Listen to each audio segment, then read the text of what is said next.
Hi there, Jonathan Herps again, founder and CEO of Scale Up Growth Partners. Welcome to Stories of Scaling Up series, where we're chatting with owners, managing directors, founders, and business leaders of scaling companies. It centres around their entrepreneurial journey so far and their aspirations for their companies. Today we're speaking to Eamonn Barrett. I hope I pronounced that the right way. Eamonn, very close. Eamonn Barrett, who's co-founder and partner at Remi AI. Welcome. Thank you. Thanks for having me. No, looking forward to it. So listen, why don't we just start, Eamonn, what is it that Remi AI does? So tell us a bit more about the company and how long you've been doing it. Certainly, yeah. So Remi is an intelligent automation company. So we work with retailers and manufacturing brands to apply AI and machine learning to parts of their supply chain to help them essentially do more with less, to put it simply. So we work across a couple of key areas of the supply chain, and these are ones that are front and center for many businesses in 2021 and 2022, certainly. So we do a lot of predictive work. So that's helping retailers and brands to understand what's likely to happen in terms of demand in the upcoming months and years. That then directly informs some of the other areas across which we work, which are centered around trying to make sure that you have the right amount of inventory at the right place at the right time, and all of the associated activities that sit around that, from scheduling your deliveries to how much you should send to any of your locations or to any of your customers around the country or around the world, which is really just purely a data science problem in a lot of ways. So we're a B2B SaaS business. We work with businesses across US, UK, and Australia, ranging from small startups with 5 to 10 million in revenues up to some of the world's largest businesses that the likes of Coca-Cola and Microsoft, for example. So yeah, that's us in a quick nutshell. So do you have a sweet spot when it comes to your core customer, best customer? Yeah, we definitely do. All of our projects are under NDA, so I won't go into too much detail around anyone in particular, but the characteristics of the businesses that we like to work with, there are a few. But I guess the main one is that they're just sick of I guess you'd call it the status quo in supply chain software. So, a surprising number of businesses still do run large operations out of spreadsheets, and unfortunately, they pay the price for it. They might do that for a couple of different reasons. It might be that their supply chain software just doesn't have the functionality that they need, or it might be that the results that said the software is providing are just unsatisfactory, and so they have to pull together a spreadsheet system that can bridge the gap.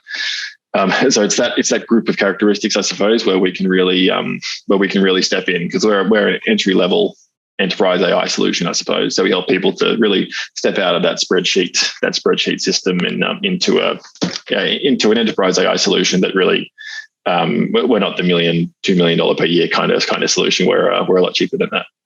Okay, great. So tell me, we're all coming out of the pandemic. What are some of the things that you implemented, actions you took in the pandemic that have stuck with you with the business going forward? It's a good question. I mean, well, probably sounds trite to say, but it's true. The whole work from home thing really has stuck with us at Remi. So we had an office in Sydney, Australia prior to February, March of 2020, or we were working out of an office, I should say. We did have staff in the US at the time, so we were partially used to being on video calls most of the day already. So the switch to working from home wasn't that much of a change for us, but we haven't gone back, and we've since hired more people around Australia and around the US. So we're essentially a 100% remote based company right now. For the staff that are in Australia, we do try to get together, in Sydney for whoever is available every 2, 3, 4 weeks, just for a day together, where we can, do all the things that you miss from not being in an office, go out to lunch and, have your big whiteboard sessions and all of that stuff. But yeah, that one really has stuck with us. Okay. I mean, it's interesting because there's lots of arguments as to which way companies should go. And one of the arguments about being totally remote is you lose that collaboration element. How have you found that? It really is challenging. Early on in the pandemic, that is the leadership team, got into a habit of catching up daily. So we didn't call it a stand up because it's not really a stand up in the traditional software development sense. But we knew we just needed to keep the communication flowing between the leadership team, because if we got out of sync, then the results could be quite terrible. But you can also, as many people know these days, go way too far down that path and end up with a day full of catch-ups with people and end up not doing any work. So, and I really hesitate to use the term, but you really need to find whatever that happy medium is for you. And I won't say that we've solved that. We're forever adding and deleting meetings from our calendars. It's in no way a solved problem, but we just need to make sure that the communication does keep flowing. Yeah, it's a difficult one. Although I do find that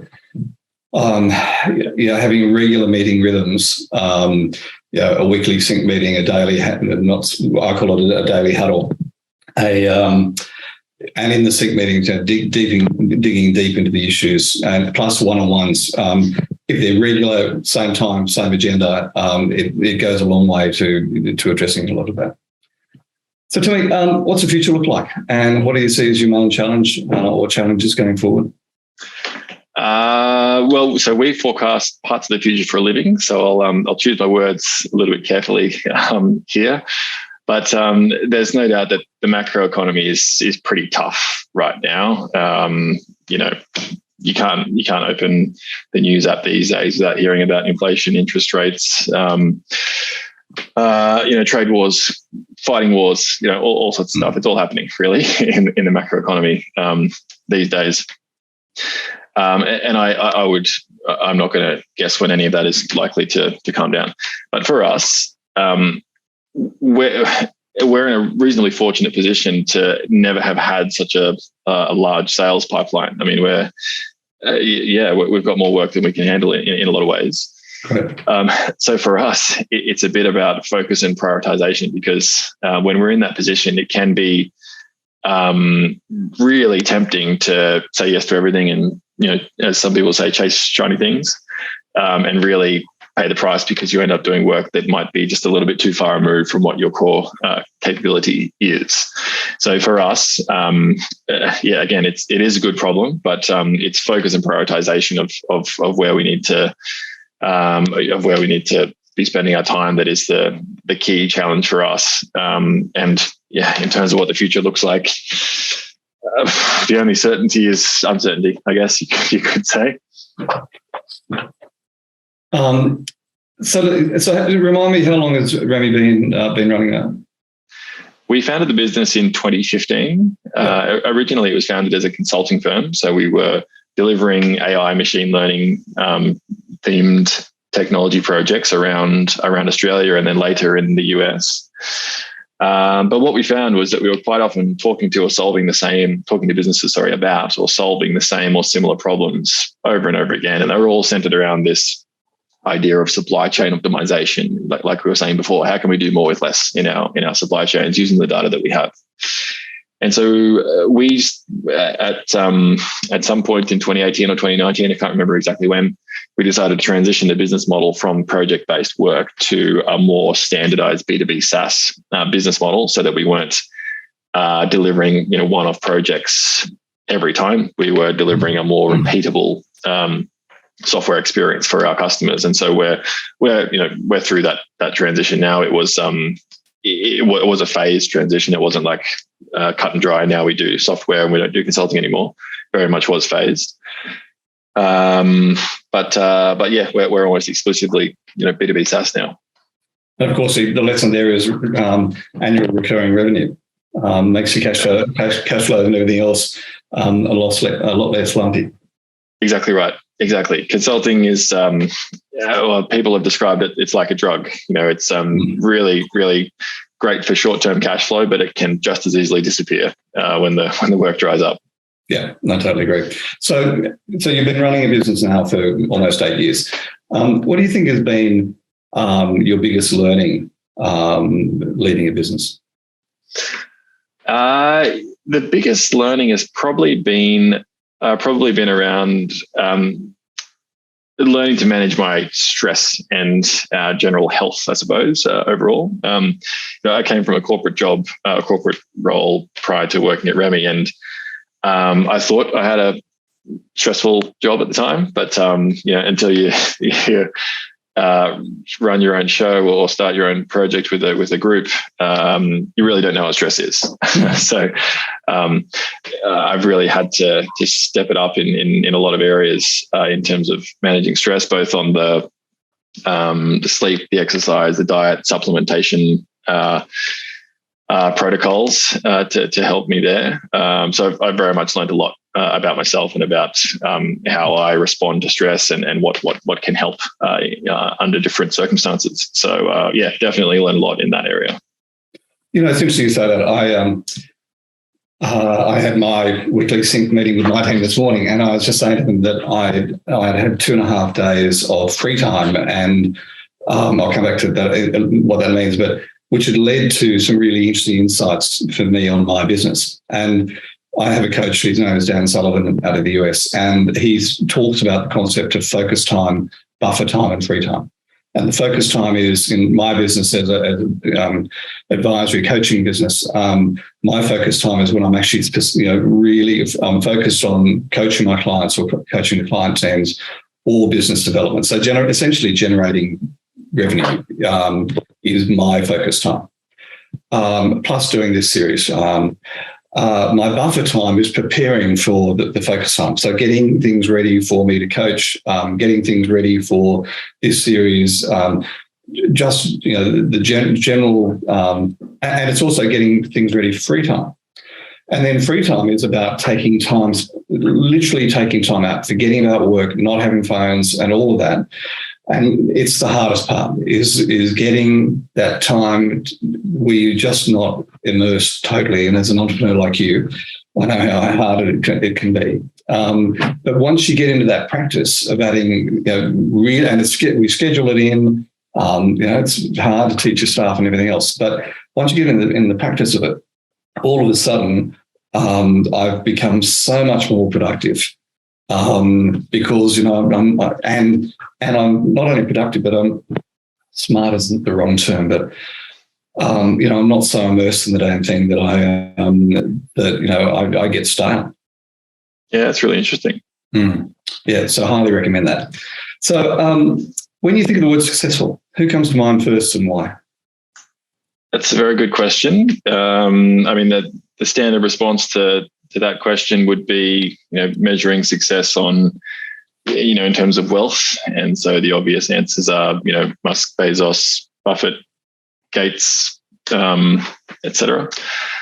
But it really depends on how you define success. So I wouldn't define success purely on, in terms of financial metrics. I would see success as much more of a, it encompasses much more than just wealth. There's family, there's friendship, there's overall happiness. So when I think of success or who's successful, I think of someone like Sam Harris. I don't know if you've come across him before. He's an author, philosopher, neuroscientist, podcaster.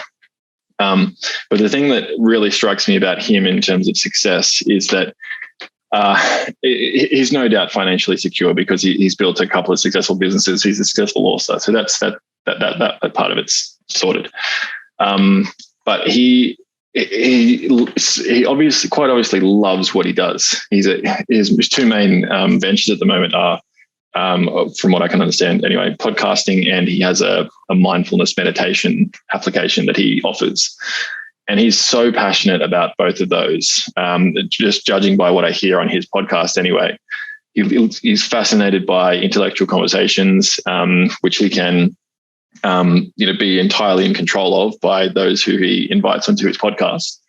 And he is such a strong believer in mindfulness as a mode of operating, or as a mode of managing your stress, I suppose. And so he's so passionate about his two ventures there.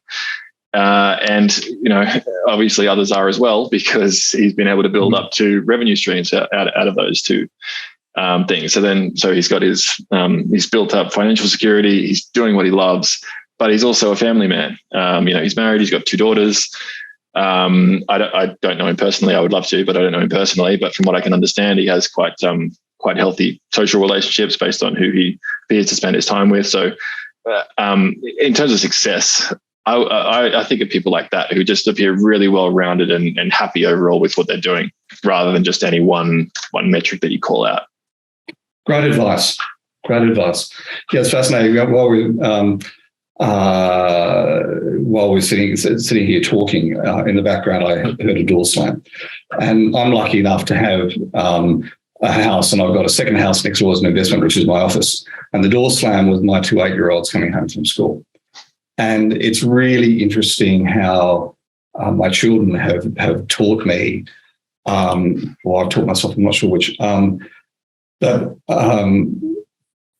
the pleasure I get from spending time with them and the pleasure I get from doing things with them. And, my free time over the weekend happened to be rugby awards. I coached a team, their team, on Friday night. My son got best and fairest. Saturday, my daughter was in netball finals, and then play date, and I took my son 10-pin bowling, and he whipped my ass, which I'm not happy to say. And then yesterday we went to a place called the Illawarra Fly, and these phenomenal views over a rainforest. And it's that balance, which is the point. I think the point you're making. And as I said, didn't do any work, but lo and behold, I came out with a couple of really insightful ideas for the business. It was really fascinating. So you mentioned Sam Harris. Any other business books, podcasts, bloggers that you'd recommend? Yes, lots. On the podcast front, Sam Harris is a good one. It's not so much a business podcast, but it's just I don't know how to classify it, actually. It's just a good podcast. On the business side, there's one called All In, which is run by 4 guys: Chamath Palihapitiya, David Friedberg, David Sachs, and Jason Calacanis. They're all in the startup investing VC space. They're all successful operators prior to that. And they just have really interesting discussions about the startup landscape, investing in startups. They do touch on politics and the economy and other stuff, and they all have they each have their own areas of interest. Like David Friedberg, for example, is a science guy. David Sachs invests exclusively in SaaS businesses, so they each have their own area of expertise. But it's just a brilliant podcast, really, for anyone who is working on a startup or interested in startup investing. I cannot recommend that one highly enough. On another topic, not so much to do with business specifically, but around managing yourself and managing stress, there's a podcast called Huberman Lab, run by a guy called Andrew Huberman, who's a neuroscientist out of Stanford, a neurobiologist, and ophthalmologist, as he says in his intro every time. He has created a brilliant podcast around health and optimizing your performance in all areas, from sleep, stress, managing anxiety. He's got exercise. He's got he goes deep on some conditions such as ADHD or depression or things like that. It is a stunning podcast for anyone interested in the science and really actionable tools and protocols for optimizing parts of their lives. I cannot recommend Huberman Lab podcast highly enough. On the book front, I just finished a book called The Art of Strategy, which is about it's a game theory book, really. So it explores game theoretical concepts and ways that you can approach game theoretical situations, from voting to setting prices to contracts, negotiation, and things like that. Fascinating book, really fascinating. It's one of those books where there's so many good things. You really want to go back and take notes, because you think, I need to remember that one. Need to apply that when I next set a contract, or things like that. It's very, very actionable. But then again, on the science side, I read a book this year called Dopamine Nation, which is by an author called Anna Lembke, who is I think she works at Stanford as well as Andrew Huberman. Anyway, Yeah, it's all around the neurotransmitter dopamine, which is responsible for motivation and drive, and understanding the circuitry and the biology of dopamine is absolutely fascinating to understand how and why you do things. So yeah, for anyone interested in a little bit more sciencey book, but still very applicable to motivation, which of course we all need to do anything in life, I cannot recommend Dopamine Nation highly enough. Fabulous. Listen, on the as you're talking about the Eamonn lab and health and stress, another one worth looking at is David Sinclair. I've forgotten his not Life Force, but it's something like that. His book, Lifespan. Yeah. Lifespan. Yeah, he's an Australian professor based out of Harvard, and is one of the leading thought leaders on ageism and not reversing to a point, getting old. And it's just some fabulous, some fascinating. His podcast and his book is phenomenal. Yeah, he's good. I've followed him for a little while. Yeah. Here we go. So listen, any last piece of advice or parting words to CEOs or aspiring CEOs out there? Well, I mean, I'm by no means a voice of authority in this area, but I would just say work hard and don't forget about your health. I prioritized the first for a number of years and let the second fall by the wayside, and I've since had to ratchet things up in that area to compensate or to improve things there. And my work life has improved out of sight since then in terms of productivity and everything as well. So yeah, that'd be the key one. Work hard, but don't forget about your health. Fabulous advice. Eamonn, thank you. Thanks for having me. I really enjoyed the conversation. Thank you.